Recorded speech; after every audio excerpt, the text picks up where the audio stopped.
నమస్కారం న్యూస్ కు స్వాగతం. ఈనాటి ముఖ్యాంశాలు చూద్దాం. భోగాపురం విమానాశ్రయానికి తొలి విమానం, తొలి ప్రయాణికుడిగా చిన్న శ్రేణు.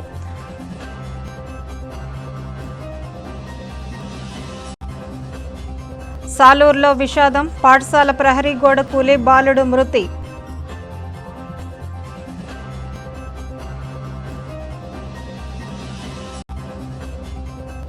కూటమి పాలనలో ఏపీ అవినీతిమయంగా మారింది. పోలీస్ స్టేషన్ నుంచి మైన్స్, ఇసుక వరకు అవినీతి. చింతామోహన్. భోగాపురం అంతర్జాతీయ విమానాశ్రయంలో ఈరోజు ఉదయం తొలి దేశీయ విమానం ల్యాండ్ అయింది. హైదరాబాద్ నుంచి బయలుదేరిన విమానం ఉదయం 7 గంటల సమయంలో భోగాపురం విమానాశ్రయానికి చేరుకుంది. ఈ తొలి విమానంలో విజయనగరం జిల్లా పరిషత్ చైర్పర్సన్, వైఎస్ఆర్ కాంగ్రెస్ పార్టీ విజయనగరం ఉమ్మడి జిల్లా అధ్యక్షుడు మజ్జి శ్రీనివాసరావు మరియు ప్రముఖ సినీ నిర్మాత బండ్ల గణేష్ తదితరులు ప్రయాణించారు. ఈ సందర్భంగా మజ్జి శ్రీనివాసరావు మాట్లాడుతూ, విజయనగరంలో పుట్టిన బిడ్డగా భోగాపురం విమానాశ్రయం నుంచి తొలి దేశీయ విమానంలో ప్రయాణించడం ఎంతో ఆనందంగా, గర్వంగా ఉందన్నారు.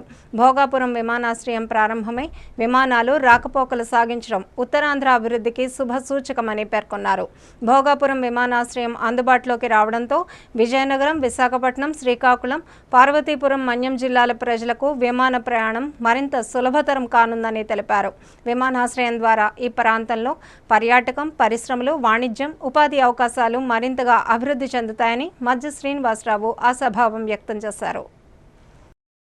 విజయనగరంలో పుట్టిన బిడ్డగా ఈ ప్రాంతంలో ఈరోజు విమానాశ్రయంలో తొలి రోజు ఏదైతే ప్రయాణికులు ఈ డొమెస్టిక్ ఆపరేషన్స్ ప్రారంభమయ్యో దాంట్లో ఈరోజు నేను హైదరాబాద్ నుంచి ఇక్కడ చేరడం నేను చాలా ఆనందంగా ఉంది.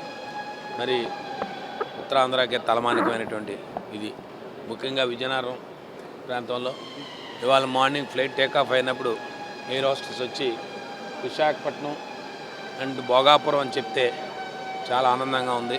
విజయనగరం జిల్లా భోగాపురం పేరుని మరి ఇవాళ ఫ్లైట్లో వాళ్ళు ఎయిర్ హోస్టెస్ వచ్చి అనౌన్స్మెంట్ చేస్తే చాలా ఆనందంగా అనిపించింది. ఏది ఏమైనప్పుడు కూడా విజయనగరం జిల్లా ప్రగతికి, విజయనగరం జిల్లా అభివృద్ధికి, విజయనగరం జిల్లా ప్రాంతంలో ఇంకా ఈ ప్రాంత అభివృద్ధికి ఇదంతా దోహదపడుతుంది విమానాశ్రయం అని చెప్పి చెప్తాం. ఉత్తరాంధ్ర విమానయాన చరిత్రలో మరో కీలక ఘట్టం ఆవిష్కృతమైంది. భోగాపురంలోని అల్లూరి సీతారామరాజు అంతర్జాతీయ విమానాశ్రయం నుంచి విమాన సర్వీసులు ప్రారంభమయ్యాయి. హైదరాబాద్ నుంచి వచ్చిన ఇండిగో విమానం 6E6408 ఈరోజు ఉదయం భోగాపురం విమానాశ్రయంలో తొలి విమానంగా ల్యాండ్ అయింది.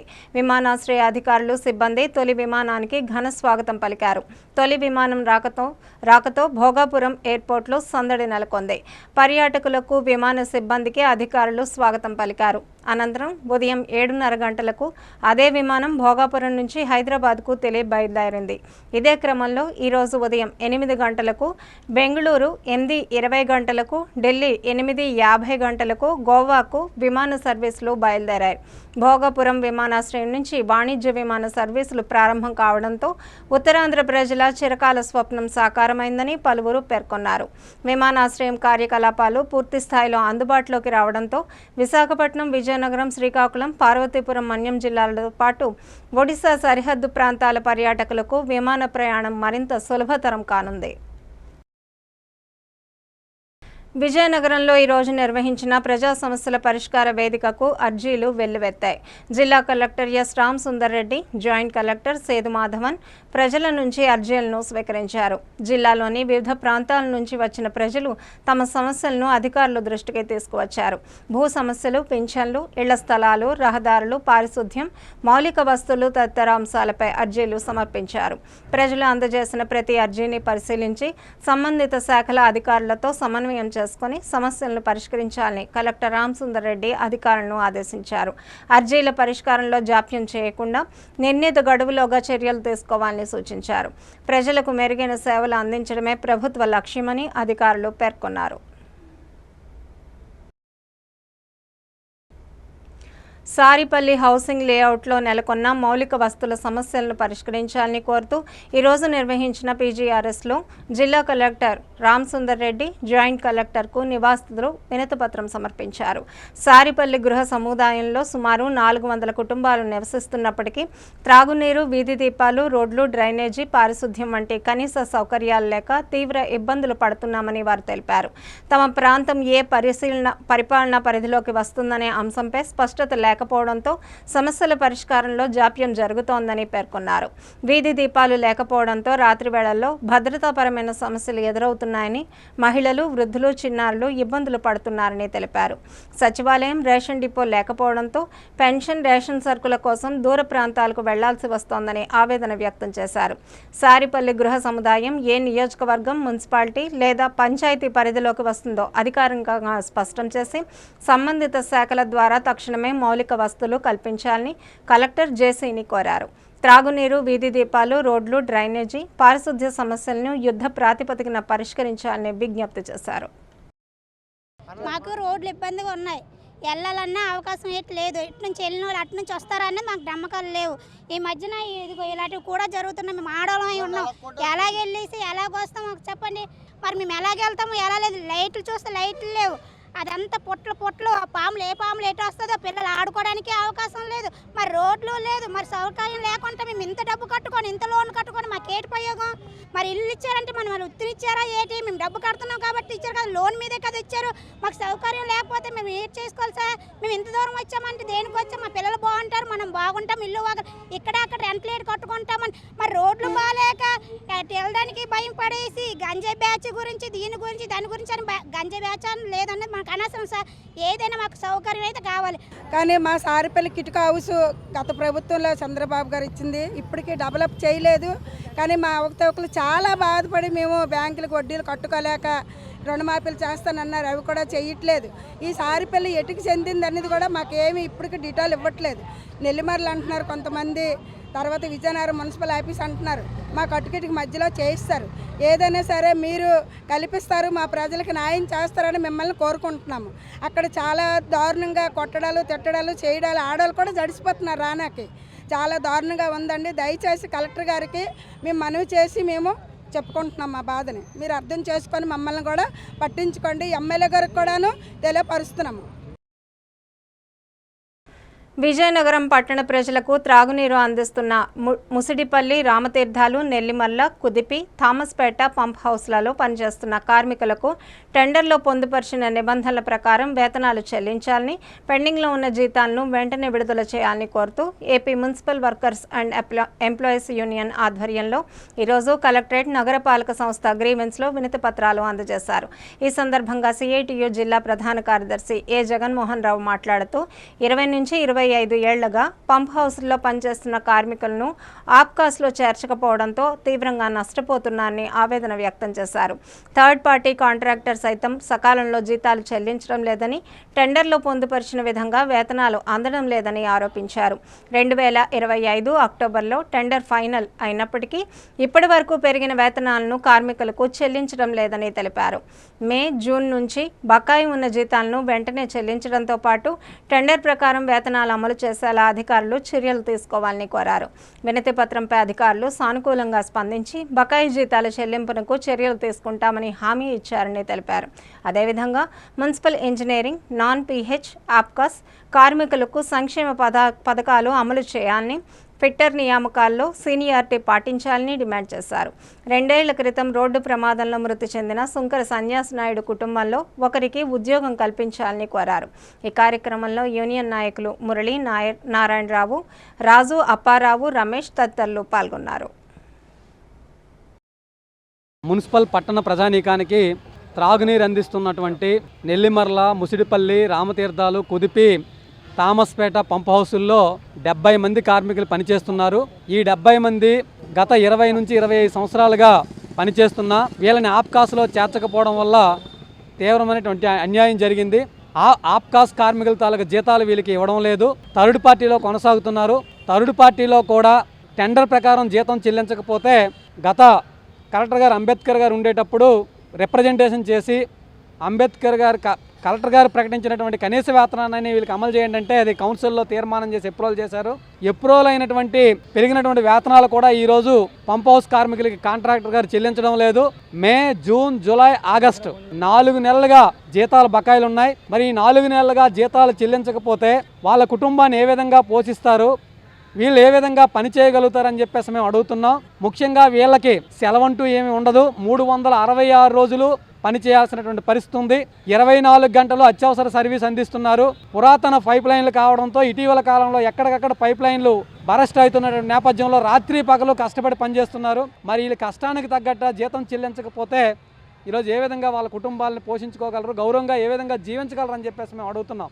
అందుకనే బిల్లులతో సంబంధం లేకుండా ప్రతి నెల 5వ తేదీలోపు పంప్ హౌస్ కార్మికులకి జీతాలు చెల్లించే విధంగా గౌరవ కలెక్టర్, గౌరవ కమిషనర్ గారు చర్యలు తీసుకోవాలని చెప్పేసి కోరుతున్నాం.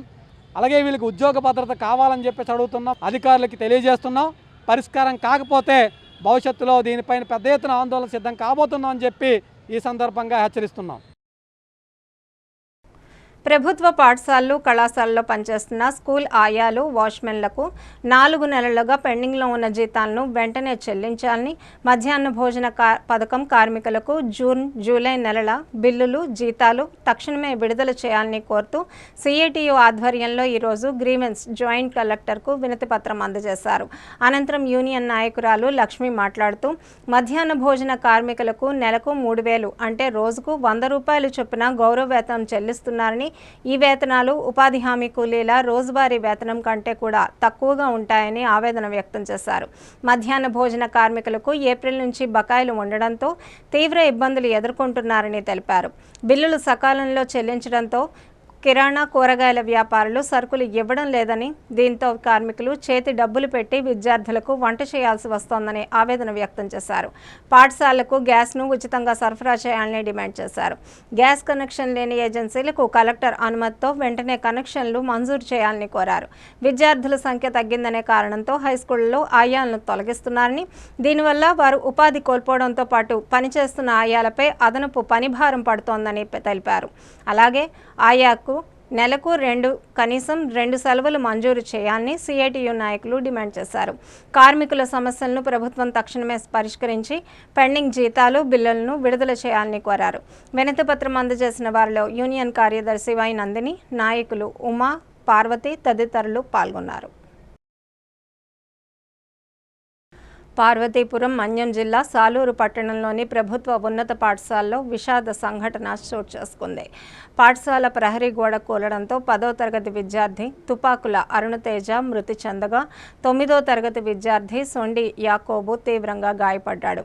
గాయపడిన యాకోబును వెంటనే సాలూరు ప్రభుత్వ ఆసుపత్రికి తరలించి చికిత్స అందిస్తున్నారు. సాలూరు పట్టణంలోని రెల్లివీధికి చెందిన అరుణతేజ, సొండి యాకోబు ప్రభుత్వ ఉన్నత పాఠశాలలో చదువుతున్నారు. ఈరోజు భోజన విరామ సమయంలో ఇద్దరు పాఠశాల ప్రహరీ గోడ సమీపంలో విశ్రాంతి తీసుకుంటుండగా అకస్మాత్తుగా గోడ కూలిపోయింది. ఈ ఘటనలో శిథిలాల కింద చిక్కుకున్న ఇద్దరు విద్యార్థుల్లో అరుణ్ తేజ అక్కడికక్కడే మృతి చెందగా యాకోబుకు తీవ్ర గాయాలయ్యాయి. ఘటనను గమనించిన పాఠశాల సిబ్బంది వెంటనే అక్కడికి చేరుకొని సహాయక చర్యలు చేపట్టారు. గాయపడిన యాకోబును ఆసుపత్రికి తరలించారు. విద్యార్థి మృతితో పాఠశాల ప్రాంగణంలో విషాద ఛాయలు అలుముకున్నాయి. తమ కుమారుడి మృతిపై తల్లిదండ్రులు, కుటుంబ సభ్యులు తీవ్ర ఆవేదన వ్యక్తం చేస్తూ మృతదేహంతో పాఠశాల ఆవరణలో నిరసన చేపట్టారు.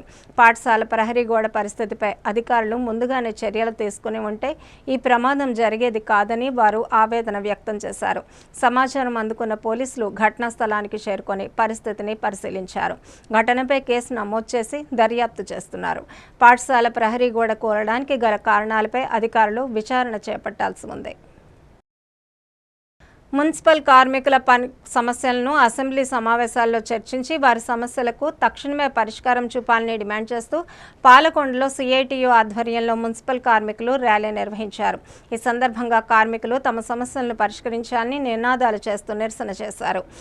ఈ సందర్భంగా సిఐటియు జిల్లా అధ్యక్షులు రమణారావు మాట్లాడుతూ మున్సిపల్ రంగంలో ప్రైవేటీకరణ విధానాలను ప్రభుత్వం వెంటనే ఉపసంహరించుకోవాలని డిమాండ్ చేశారు. హైకోర్టు ఆదేశాల మేరకు మున్సిపల్ కార్మికులందరినీ పర్మనెంట్ చేయాలని కోరారు. సుప్రీంకోర్టు తీర్పు ప్రకారం సమాన పనికి సమాన వేతనం చెల్లించాలని ప్రభుత్వాన్ని డిమాండ్ చేశారు. మున్సిపల్ కార్మికులకు చెందాల్సిన బెనిఫిట్స్ను కూటమి ప్రభుత్వం వెంటనే అమలు చేయాలని డిమాండ్ చేశారు. కార్మికుల న్యాయమైన డిమాండ్లను ప్రభుత్వం పట్టించుకోకపోతే రాష్ట్ర వ్యాప్తంగా ఆందోళనను మరింత ఉధృతం చేస్తామని రమణారావు హెచ్చరించారు.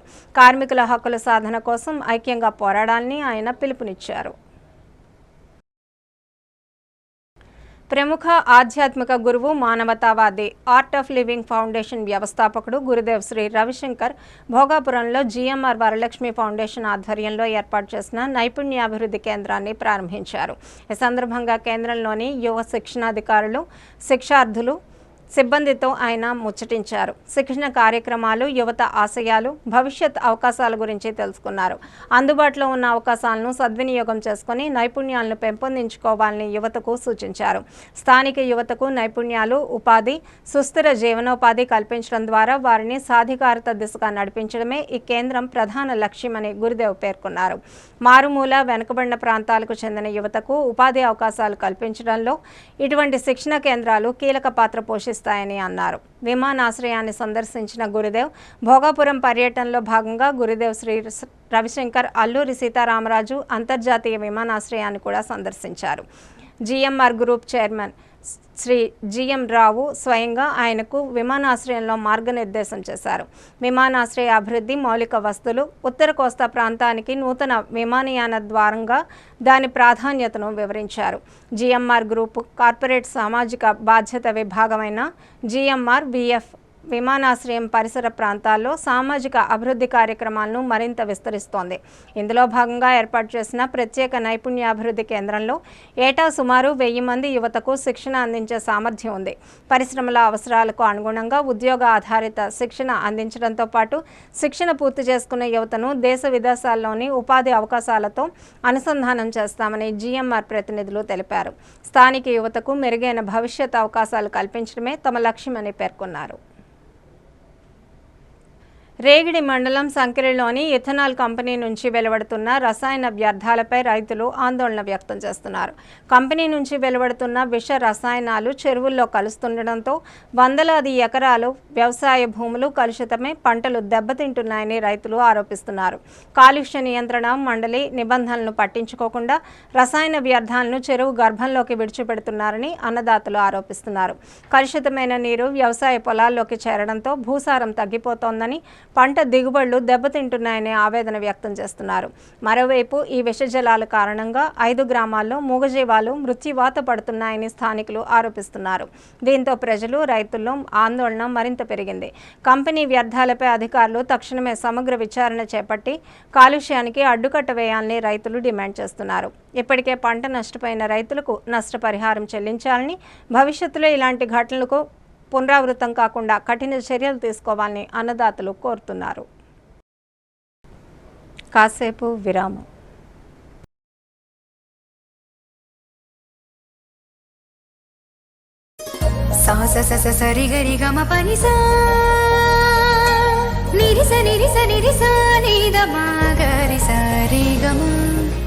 అమ్మాయికి తన సొగసే ఆనందం, మన మనసే దోచేనే తన అందం, అందానికి ప్రతిరూపం ఆభరణం,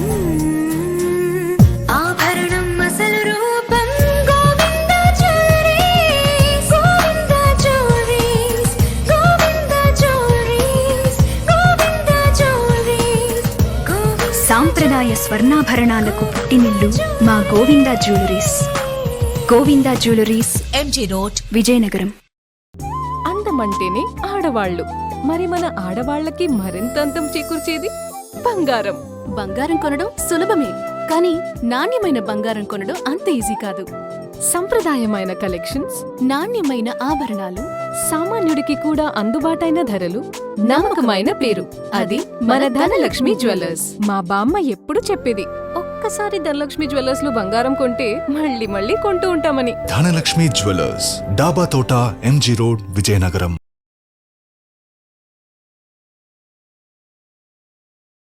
వెల్కమ్ బ్యాక్. పార్వతీపురం మన్యం జిల్లా జియమవలస మండలం కన్నపు దొరవలస గ్రామ సమీపంలో ఏనుగుల గుంపు పంట పొలాలపై దాడి చేసి జొన్న, వరి, కూరగాయల పంటలను ధ్వంసం చేసింది. నిన్న రాత్రి ఏనుగులు పంటలను తొక్కి నాశనం చేయడంతో రైతులు తీవ్రంగా నష్టపోయారు. గ్రామానికి చెందిన అల్లు అప్పలనాయుడుకు చెందిన ఎకరా జొన్న పంటతో పాటు అర ఎకరా కూరగాయల పంటను ఏనుగులు ధ్వంసం చేశాయి. అలాగే దాసరి సురేష్కు చెందిన 2 ఎకరాల వరి పంటను సైతం ఏనుగులు నాశనం చేశాయి. పంట చేతికొచ్చే సమయంలో ఏనుగులు పూర్తిగా ధ్వంసం చేయడంతో రైతులు కన్నీరు మున్నీరవుతున్నారు. అప్పులు చేసి పంటలకు పెట్టుబడులు పెట్టామని, పంటల ద్వారా పెట్టిన పెట్టుబడి తిరిగి వస్తుందని ఆశించిన సమయంలో ఏనుగుల దాడితో తీవ్ర నష్టం వాటిందని రైతులు ఆవేదన వ్యక్తం చేశారు. పంటలతో పాటు పొలాల్లోని బోర్ను కాపలా కోసం ఏర్పాటు చేసుకున్న పాకను కూడా ఏనుగులు ధ్వంసం చేశాయని తెలిపారు. ఏనుగుల సంచారంపై, పంట నష్టంపై అటవీ శాఖ అధికారులకు సమాచారం అందించినప్పటికీ సకాలంలో స్పందించలేదని రైతులు ఆవేదన వ్యక్తం చేశారు. ఏనుగులను అడవుల్లోకి తరలించి గ్రామాలు, పంట పొలాల వైపు రాకుండా శాశ్వత చర్యలు చేపట్టాలని కోరారు. ప్రభుత్వం తక్షణమే స్పందించి పంట నష్టాన్ని అంచనా వేసి బాధిత రైతులకు నష్టపరిహారం చెల్లించాలని రైతులు విజ్ఞప్తి చేశారు. పంటలను కాపాడేందుకు అటవీ శాఖ అధికారులు ప్రత్యేక చర్యలు చేపట్టాలని కోరారు. సురేష్ అండి, మాది కన్నపు దొరవలస అండి. వీళ్ళకనమాట 2 రోజుల కంచి ఏనుగులు వచ్చి మొత్తం ఇచ్చేస్తున్నాయి సార్. కానీ ఎవరు మరి పట్టించుకోలేదు. ఫారెస్ట్లో కూడా ఉన్నాం. నేను అనమాట లీజుకి తీసుకున్నాను. ఇప్పుడు ఎంత అంటే లీజుకి అంతే 30,000 రూపాయలు సంవత్సరానికి ఇస్తానండి. అది 2 ఎకరాలు లారండి. అది ఇప్పుడు మాకు వరి మొత్తం కంగాలు చేసామండి ఏనుగులు. అది మీరు ఏదో నాకు కొద్దిగా సహాయపడాలని మరి కోరుకుంటాను సార్. నాకు 2 పిల్లలు సార్, వాళ్ళు 2 ఆడపిల్లలండి. నాకైతే భూమి ఎట్లేదు, లీజుకి చేసిన భూమి అని సార్. అప్పలనాయుడు, మాది కన్నపు దొరవలస విలేజ్, జియమవలస మండలం, పార్వతీపురం మన్యం జిల్లా. మేము 1 ఎకరా స్వీట్ కార్నర్ వేసుకున్నాము. సరే, రేపు బుధవారం మాకు ముహూర్తంగా ఇంకా పొత్తులు ఏరాలి, పంటకి వచ్చింది అనేసరికి గత 2 రోజులుగా మొన్న రాత్రి కూడా ఏనుగులు వచ్చి మొత్తం పంటని ధ్వంసం చేశాయి. దీనివల్ల మేము ఫారెస్టులకి ఫోన్లు చేస్తే ఫారెస్టులు కూడా స్పందించలేదు. వాళ్ళు వచ్చి చూసి వెళ్ళిపోవడమే తప్ప చేసింది ఏం లేదు. తర్వాత మేమే మా దగ్గర ఉండి మా కుర్రోళ్ళు మా మెల్ల ఫ్యామిలీస్ అలా రాత్రిలో కాపలా కోసుకొని పొలాలు అంటూ ఉంటున్నాము. ఫారెస్టులకు రాత్రి మళ్ళీ మేము ఫోన్ చేస్తే, సరే ఏమండి మళ్ళీ సేమ్ అదే పొలానికి వచ్చి మళ్ళీ అదే జొన్న పంట తినేస్తాయి అంటే, సరేలే ఉన్నీలే అన్నాడు ఒక ఆయన అందులోన. సరే మరి అంతేగాని మరి పూర్తిగా వాళ్ళు రాలేదు, పట్టించుకోలేదు. మేము ఇప్పటివరకు పెట్టుబడిగా 1,00,000 రూపాయల చిల్లర మేము పెట్టుబడి పెట్టేశాము. ఇది మాకు వస్తే ఇంచుమించుగా 2 లక్షల చిల్లర మాకు ఇప్పుడు రావాలి. అయినా పూర్తిగా ఏనుగులు ధ్వంసం చేశాయి. మాకు ప్రభుత్వం స్పందించి నష్టపరిహారంగా మాకు చెల్లిస్తారని, మమ్మల్ని ఆదుకుంటారని, మా పిల్లల్ని మా బతుకులు బాగుపెడతారని మరీ కోరుకుంటాం.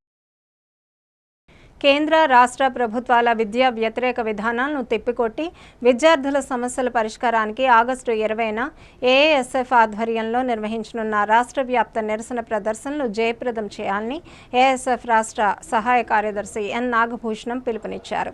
నేడు స్థానిక అమర్ భవన్లో మీడియా సమావేశంలో మాట్లాడుతూ కేంద్రంలోని బీజేపీ ప్రభుత్వం విద్యారంగాన్ని ప్రైవేటీకరణ, కార్పొరేటీకరణ వైపు తీసుకువెళ్తూ పేద, మధ్యతరగతి విద్యార్థులకు ఉన్నత విద్యను దూరం చేసే విధానాలను అవలంబిస్తోందని విమర్శించారు. లీకేజీలకు కేంద్రంగా మారిన ఎన్టీఐ సంస్థను రద్దు చేయాలని, జాతీయ స్థాయి ప్రవేశ పరీక్షల్లో పారదర్శకత, జవాబుదారీతనం కల్పించాలని డిమాండ్ చేశారు. జాతీయ విద్యా విధానం 2020 పేరుతో ప్రభుత్వ విద్యను బలహీనపరిచే చర్యలను ఉపసంహరించుకొని ప్రభుత్వ విద్యా సంస్థలకు తగినన్ని నిధులు కేటాయించాలని కోరారు. కేంద్ర విశ్వవిద్యాలయాలు, ఉన్నత విద్యా సంస్థల్లో ఖాళీగా ఉన్న అధ్యాపక పోస్టులను వెంటనే భర్తీ చేయాలని, ప్రభుత్వ విద్యా సంస్థలను బలోపేతం చేయాలని డిమాండ్ చేశారు. రాష్ట్రంలో మూసివేసిన ప్రభుత్వ పాఠశాలలు, వసతి గృహాలను వెంటనే తెరిపించాలని నాగభూషణం కోరారు. ప్రభుత్వ పాఠశాలలు, కళాశాలలో మౌలిక వసతులను కల్పించాలని, ఖాళీగా ఉన్న ఉపాధ్యాయ, అధ్యాపక పోస్టులను భర్తీ చేయాలని డిమాండ్ చేశారు. ప్రభుత్వ మెడికల్ కళాశాలల ప్రైవేటీకరణను నిలిపివేయాలని కోరారు. పెండింగ్లో ఉన్న ఫీజు రీఎంబర్స్మెంట్, స్కాలర్షిప్ బకాయిలను వెంటనే విడుదల చేయాలని అన్నారు. బద్లావ్ జరూరీ హై, మార్పు కావాలి అనే నినాదంతో విద్యారంగ పరిరక్షణ కోసం ఆగస్టు 20న నిర్వహించనున్న నిరసన ప్రదర్శనలో విద్యార్థులు పెద్ద సంఖ్యలో పాల్గొని జయప్రదం చేయాలని ఏఎస్ఎఫ్ నాయకులు పిలుపునిచ్చారు. కార్యక్రమంలో ఏఎస్ఎఫ్ జిల్లా సహాయ కార్యదర్శి పి గౌరీశంకర్, మోహన్, సాయి, గణేష్, దుర్గాప్రసాద్, జీవ, రమేష్ తదితరులు పాల్గొన్నారు. ఏపీయూడబ్ల్యూజే ఆవిర్భావ దినోత్సవ వేడుకలు సోమవారం విజయనగరం ప్రెస్ క్లబ్లో ఘనంగా నిర్వహించారు. యూనియన్ రాష్ట్ర డిప్యూటీ జనరల్ సెక్రటరీ పిఎస్ఎస్వి ప్రసాద్, జిల్లా అధ్యక్షుడు వి మహాపాత్రో, ఎలిశెట్టి సురేష్లు, సర్ సివై చింతామణి విగ్రహానికి పూలమాలలు వేసి నివాళులర్పించారు. అనంతరం యూనియన్ వ్యవస్థాపకుడు మానికొండ చలపతిరావు, సివై చింతామణి, గురజాడ అప్పారావు చిత్రపటాలకు పూలమాలలు వేసి నివాళులర్పించారు. ఈ సందర్భంగా 70 ఏళ్లుగా యూనియన్ సాధించిన విజయాలు, జర్నలిస్టుల సంక్షేమం కోసం చేపడుతున్న కార్యక్రమాలను నాయకులు వివరించారు. అనంతరం బుల్లివీధి సమీపంలోని వృద్ధాశ్రమంలో వృద్ధులకు అన్నదానం చేశారు. ఏపీయూడబ్ల్యూజే జిల్లా మహాసభలను సెప్టెంబర్ 20న నిర్వహించనున్నట్లు రాష్ట్ర డిప్యూటీ జనరల్ సెక్రటరీ శివప్రసాద్ తెలిపారు. మహాసభల నిర్వహణకు వివిధ కమిటీలను ఏర్పాటు చేస్తామని, జర్నలిస్టులంతా కలిసికట్టుగా పనిచేసి మహాసభలను విజయవంతం చేయాలని పిలుపునిచ్చారు. ఈ కార్యక్రమంలో యూనియన్ నాయకులు టి రాధాకృష్ణ, పంచాది అప్పారావు, లింగాల నరసింగరావు, మంత్రి ప్రగడ రవి, విఎంకే లక్ష్మణరావు, వైఎస్ పంతులు, సన్యాసరావు, కేజే శర్మ, బంకూరు శంకర్రావు, రమణ, అల్లు యుగంధర్, కొప్పర గాంధీ, శ్రీనివాస్ ఆచారి, సూర్యపాత్రో, రామారావు తదితరులు పాల్గొన్నారు. ఏపీడబ్ల్యూజే ఫార్మేషన్ డే శుభాకాంక్షలు. అందులో భాగంగా ఈరోజు ఏపీడబ్ల్యూజే ఫార్మేషన్ సందర్భంగా విజయనగరంలో ఉన్న ఈ వృద్ధులాశ్రమంకి ఈరోజు మధ్యాహ్నం మా వంతు సహాయ సహకారానికి భోజనాలు పెట్టడం జరిగింది. ఈ కార్యక్రమానికి ఈ యొక్క కార్యక్రమానికి మన రమణారావు గారు కూడా మాతో కలిసి మంచి కార్యక్రమం నిర్వహించారు. ఇలాంటి కార్యక్రమాలు ప్రతి ఒక్కరు కూడా నిర్వహించినట్లయితే ఇక్కడ వృద్ధాశ్రమంకి కొంత సహాయం చేసినట్టు ఉంటుంది. అదేవిధంగా కొంత అందరూ కూడా కలిసి వాళ్ళకి కూడా వృద్ధులకు కూడా కొంత సరదాగా ఉంటుంది. మా కోసం ఇంతమంది వచ్చి హెల్ప్ చేశారనే భావన అయితే ఆయన వ్యక్తపరిచారు. ఈరోజు ఈ సందర్భంగా ప్రధానంగా ఈ రాష్ట్రంలో అనేక చోట్ల ఈ యొక్క మంచి కార్యక్రమాలు నిర్వహించడం జరిగింది. కొన్ని ప్రాంతాల్లో మెడికల్ క్యాంపులు, మరికొన్ని ప్రాంతాల్లో సహాయ సహకారాలు చేయడం జరిగింది. ఇదే సందర్భంగా ఏపీడబ్ల్యూజే ఒక సమావేశం కూడా ఏర్పాటు చేసుకోవడం జరిగింది. సెప్టెంబర్ 20వ తేదీన సర్వసభ సమావేశం ఏర్పాటు చేయడము నిర్ణయించారు. ఆ కార్యక్రమానికి కావలసిన కమిటీలు కూడా ఏర్పాటు చేయడానికి సభ్యులందరూ కూడా అంగీకరించారు. సో ఇలాంటి స్వచ్ఛంద కార్యక్రమాలతో పాటు అనేక మంచి కార్యక్రమాలు నిర్వహించడంలో ఏపీడబ్ల్యూజే ఎల్లప్పుడూ ముందుంటుందని తెలియజేశారు. విజయనగరం నగరపాలక సంస్థ 12వ డివిజన్ పరిధిలోని ఏనుగురాయి కాలనీ, బొంగివీధిలో అభివృద్ధి పనులు చేపట్టడంలో అధికారులు నిర్లక్ష్యం చేస్తున్నారని ఆరోపిస్తూ ఫిర్యాదు చేశారు. 15వ ఆర్థిక సంఘం నిధులతో చేపట్టాల్సిన రోడ్లు, కాలువల నిర్మాణ పనులు ఇప్పటికీ ప్రారంభం కాలేదని పేర్కొన్నారు. ఎస్సీ ప్రాంతమైన ఏనుగురాయి కాలనీ, బొంగువీధిలో కాలువ నిర్మాణానికి నిధులు మంజూరైనప్పటికీ రాజకీయ నిర్ణయాల కారణంగా పనులు కార్యరూపం దాల్చడం లేదని ఫిర్యాదులో ఆరోపించారు. 2006లో సర్వే నంబర్ 47/3కు సంబంధించి 256 ఇందిరమ్మ ఇళ్లు మంజూరయ్యాయని తెలిపారు. ప్రస్తుతం ఈ ప్రాంతం నిషేధిత జాబితాలో ఉందంటూ అభివృద్ధి పనులను పక్కన పెడుతున్నారని పేర్కొన్నారు. మంజూరైన నిధులతో చేపట్టాల్సిన కాలువ నిర్మాణాన్ని ఉద్దేశపూర్వకంగా చేపట్టకుండా నిర్లక్ష్యం చేస్తున్న నగరపాలక సంస్థ ఇంజనీరింగ్ విభాగం అధికారులపై ఎస్సీ ఎస్టీ అత్యాచారాల నిరోధక చట్టం 1989 నిబంధనలు 2018లోని సెక్షన్ 4 ప్రకారం చర్యలు తీసుకోవాలని ఫిర్యాదుదారులు కోరారు. కాలువ నిర్మాణం పూర్తి కాకపోవడంతో స్థానికులు ఇబ్బందులు ఎదుర్కొంటున్నారని తెలిపారు. మంజూరైన 15వ ఆర్థిక సంఘం నిధులను వినియోగించి రోడ్లు, కాలువల నిర్మాణ పనులను వెంటనే ప్రారంభించి పూర్తి చేయాలని, ఏనుగురాయి కాలనీ ప్రజలకు మౌలిక వసతులు కల్పించాలని విజ్ఞప్తి చేశారు. విజయనగర నగరపాలక సంస్థ తన పాలకవర్గం టైంలో మార్చి 18 ముగిసిన సమయంలో 15వ ఆర్థిక సంఘం సంబంధించిన నిధులను 50 డివిజన్లో కేటాయించడం జరిగింది. అయితే కూటమి ప్రభుత్వం ఈ 15వ ఆర్థిక సంఘం నిధులతో చేపడుతున్న పనులను అడ్డుకునే ప్రయత్నం చేస్తుంది. మరి ముఖ్యంగా 12వ డివిజన్ ఏనుగురాయి కాలనీ బొంగివీధిలో ఒక కాలువ శాంక్షన్ అయితే ఆ కాలువను కూడా తెలుగుదేశం, జనసేన, బీజేపీ నాయకులు అడ్డుకోవడం అనేది వీళ్ళు అభివృద్ధికి విఘాతం చేస్తున్నారు. ఎక్కడ చూద్దామన్న ఎమ్మెల్యే గారి ఫ్లెక్సీలో 2 ఏళ్ళ నమ్మకం, సంక్షేమం, అభివృద్ధి పేరుతో మీరు చేస్తున్న మాటలకి, చేస్తున్న ప్రచారానికి, క్షేత్రస్థాయిలో మీరు చేస్తున్న పనులకి చాలా దారుణంగా ఉంది. రెడ్ బుక్ రాజ్యాంగం అనేది మీరు అమలు చేస్తున్నారు. ముఖ్యంగా ఎస్సీ ప్రాంతాల్లో 15వ ఆర్థిక సంఘం నిధులను అడ్డుకోవడం అనేది దారుణం. దీనిపైన మేము చట్టపరమైన చర్యలకు వెళ్తున్నాం. మరి ముఖ్యంగా కమిషనర్కి ఒక వినతిపత్రం ఇవ్వడం జరిగింది సార్కి. ఎందుకంటే నిధులు అభివృద్ధిని అడ్డుకోవడం కూడా అట్రాసిటీకి వస్తుంది కాబట్టి మేము ఆ విధంగా ఫిర్యాదు చేయడం జరిగింది. ఏది ఏమైనా సరే అభివృద్ధిని, సంక్షేమాన్ని మీరు ఆపే హక్కు లేదు, రాజ్యాంగం ఇచ్చిన హక్కు. కాబట్టి 15వ ఆర్థిక సంఘం ద్వారా వచ్చిన నిధుల ద్వారా అభివృద్ధి కార్యక్రమాలు త్వరితగతిన చేపట్టాలని కోరడం జరుగుతుంది. విద్యారంగ సమస్యలను పరిష్కరించాలని ఉద్యమకారులపై కేంద్ర రాష్ట్ర ప్రభుత్వాలు కక్షపూరితంగా వ్యవహరించడం, నిబంధన చర్యలకు పాల్పడడంతో తక్షణమే నిలిపివేయాలని డిమాండ్ చేస్తూ ఎస్ఎఫ్ఐ డివైఎఫ్ఐ ఆధ్వర్యంలో నిరసన దీక్షలు నిర్వహించారు. ఎస్ఎఫ్ఐ డివైఎఫ్ఐ రాష్ట్ర కమిటీల పిలుపు మేరకు జిల్లా కమిటీల ఆధ్వర్యంలో జరిగిన ఈ కార్యక్రమంలో విద్యార్థులు, యువజన నాయకులు పాల్గొన్నారు.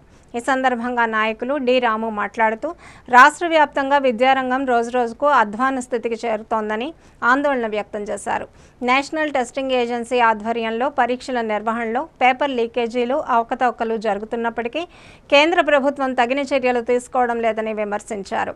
విద్యారంగ సమస్యలపై ప్రశ్నించే విద్యార్థులు, యువజన సంఘాలపై కేసులు నమోదు చేయడం, నిర్బంధ చర్యలకు పాల్పడడం ప్రజాస్వామ్య హక్కులను హరించడమేనన్నారు. రాష్ట్రంలో సంక్షేమ హాస్టళ్లకు సొంత భవనాలు, మౌలిక వసతులు లేక విద్యార్థులు తీవ్ర ఇబ్బందులు ఎదుర్కొంటున్నారని తెలిపారు.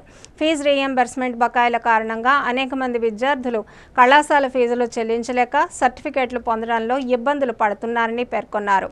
గిరిజన ప్రాంతాల్లో ప్రభుత్వ పాఠశాలలు అందుబాటులో లేక పలువురు విద్యార్థులు విద్యకు దూరం అవుతున్నారని ఆవేదన వ్యక్తం చేశారు. విద్యారంగ సమస్యలను వెంటనే పరిష్కరించకపోతే ఉద్యమాన్ని మరింత ఉధృతం చేస్తామని ఎస్ఎఫ్ఐ నాయకులు హెచ్చరించారు. ఈ కార్యక్రమంలో డివైఎఫ్ఐ నాయకులు రవి, ఎస్ఎఫ్ఐ జిల్లా గర్ల్స్ కన్వీనర్ ఆర్ శిరీష, జిల్లా ఉపాధ్యక్షుడు ఎం వెంకీ, జిల్లా సహాయ కార్యదర్శులు పి రమేష్తో పాటు పలువురు విద్యార్థులు పాల్గొన్నారు.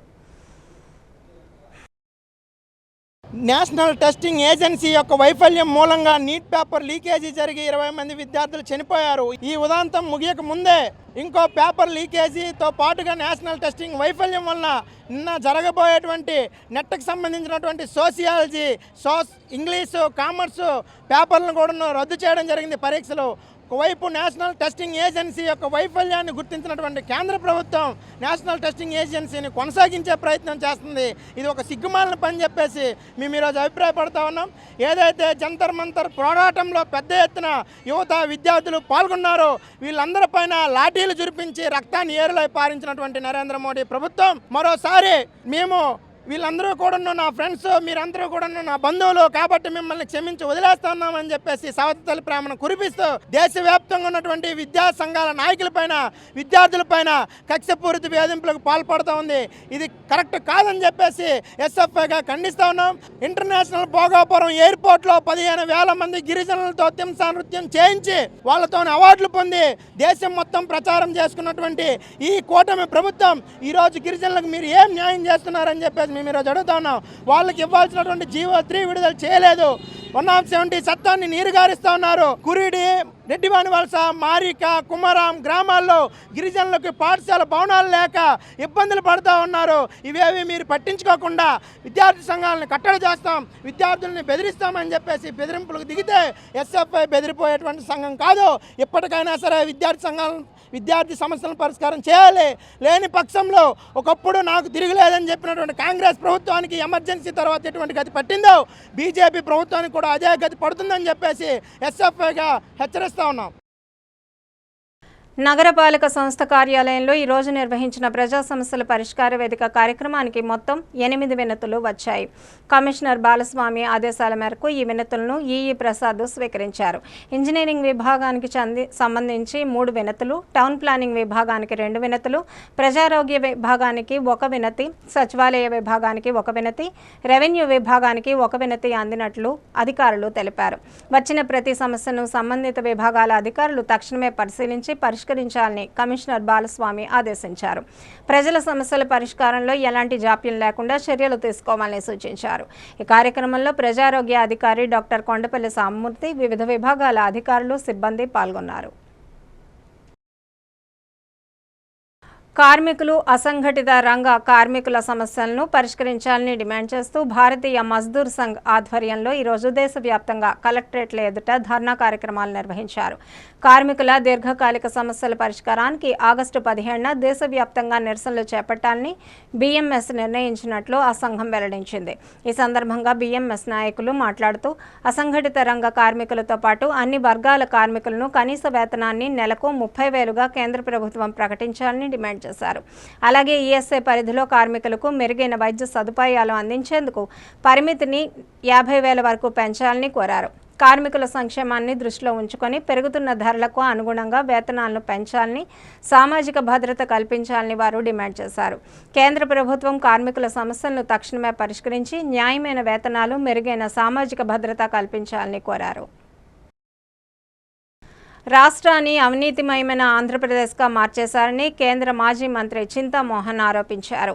ప్రభుత్వ కార్యాలయాల్లో అవినీతి పెరిగిపోయిందని ఆయన విమర్శించారు. పోలీస్ స్టేషన్ల నుంచి తహసీల్దార్ కార్యాలయ వరకు అవినీతి ఆరోపణలు వినిపిస్తున్నాయని చింతామోహన్ పేర్కొన్నారు. మైనింగ్, ఇసుక వ్యవహారాల్లోనూ అవినీతి కొనసాగుతోందని ఆరోపించారు. ఎమ్మెల్యేలు, మంత్రులు ప్రజా సమస్యల పరిష్కారంపై దృష్టి పెట్టకుండా దోపిడీకి పాల్పడుతున్నారని ఆయన తీవ్ర వ్యాఖ్యలు చేశారు.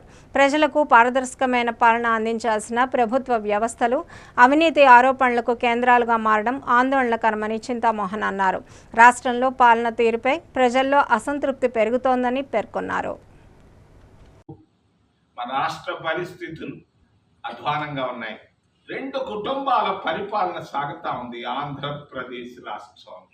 మరి మా గౌరవ మిత్రుడు చంద్రబాబు నాయుడు గారు రేపో మాపో 19 సంవత్సరాలు ముఖ్యమంత్రిగా పూర్తి చేయబోతున్నాడు. మరొక మిత్రుడు వైఎస్ కుటుంబం 11 సంవత్సరాలు పూర్తి చేసింది.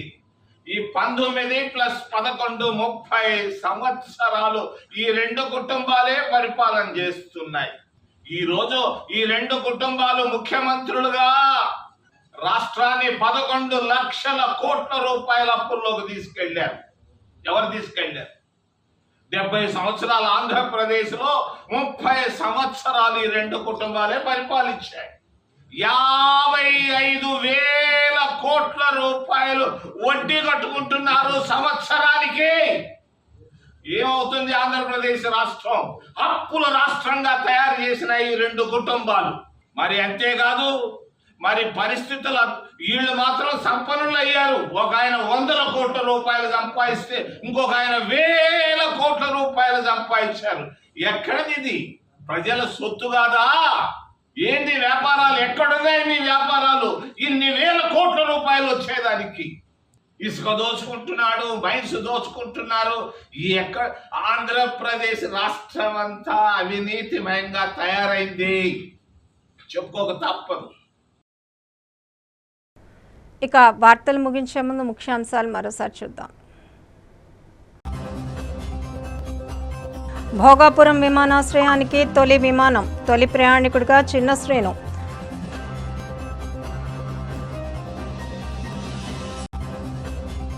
సాలూరులో విషాదం, పాఠశాల ప్రహరీ గోడ కూలి బాలుడు మృతి.